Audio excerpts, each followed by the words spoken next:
যখন সন্তান ভূমিষ্ঠ হয়ে গেছে, বিবি সারা তিনিও একটু অন্য চোখে দেখতেছেন। আল্লাহ পাক রব্বুল আলামিন পূর্বে একটা জিনিস নির্ধারণ করে রেখেছিল, কারণ হযরত ইব্রাহিম আলাইহিস সালাতু ওয়াস সালাম এবং হযরত ইসমাঈল আলাইহিস সালাতু ওয়াস সালামের দ্বারা তারা মাশাআল্লাহ নির্মাণ করবেন, কিন্তু পাহারা করবে কি বলেন। হযরত ইব্রাহিম আলাইহিস সালাতু ওয়াস সালামকে আল্লাহ পাক রব্বুল আলামিন ওয়াদা দিলেন, ও পয়গম্বর, আপনার সন্তান ইসমাঈল আলাইহিস সালাতু ওয়াস সালামের তার মা সহ আপনি পুনর্নির্বাসন করে দেন। কোথায়? আমার যে ঘর আছে কাবা শরীফ, এটা বর্তমান বিধ্বস্ত অবস্থায়, আপনি সেখানে গিয়ে তাকে রেখে আসেন। আল্লাহ পাক রব্বুল আলামিনের কথা হলো দীর্ঘ লম্বা ঘটনা সংক্ষিপ্ত করে বলতেছি।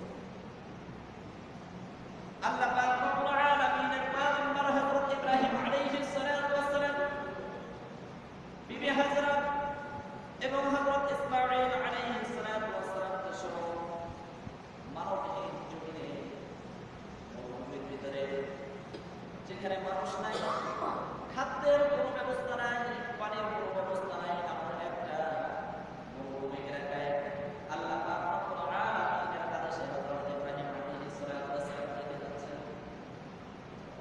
পিছন থেকে হযরত ইব্রাহিম আলাইহিস সালাতু ওয়াস সালামের স্ত্রী বিবি হাজরা তিনি ডাকতেছিলেন, ও পয়গম্বর ইব্রাহিম, আপনি আমাদেরকে এই মানবহীন জমিনের ভিতরে মরুভূমির ভিতরে রেখে কোথায় যাচ্ছেন?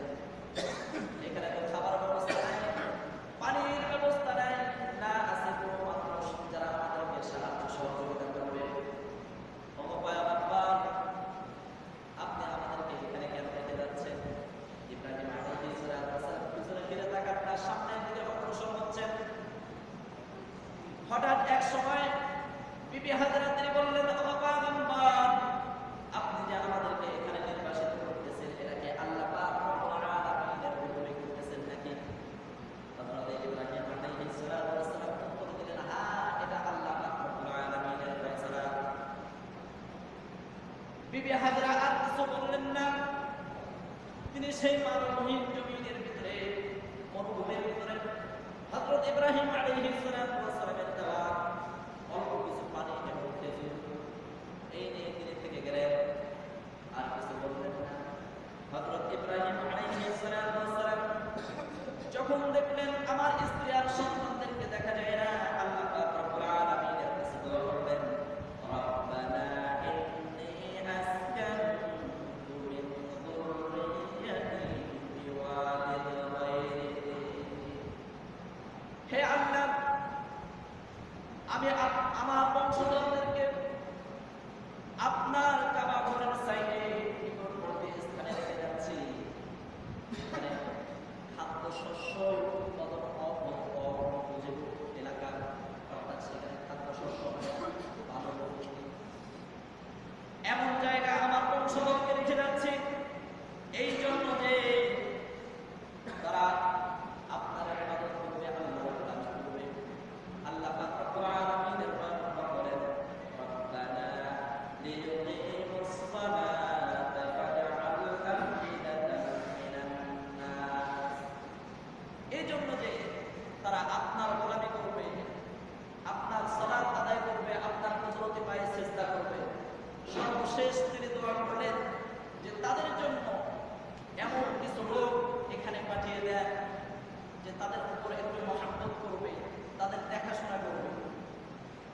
আল্লাহ পাক রব্বুল আলামিনের পয়গম্বর এই দোয়া করলেন, লাআল্লাহুম ইয়াশকুরুন, যে এরপরে তারা আপনার শুকরিয়া তারা আদায় করবে। কি করবে? আপনার শুকরিয়া তারা আদায় করবে।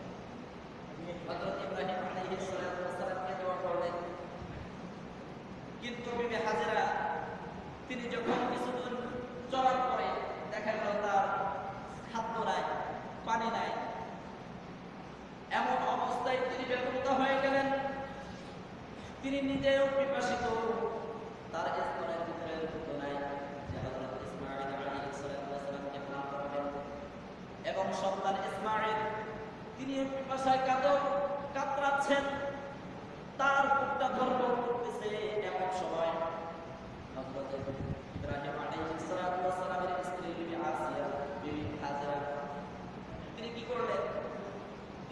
দেখা যায় একটা পাহাড় সাফা এবং মারওয়া, এই দুই পাহাড়ে তিনি উঠলেন।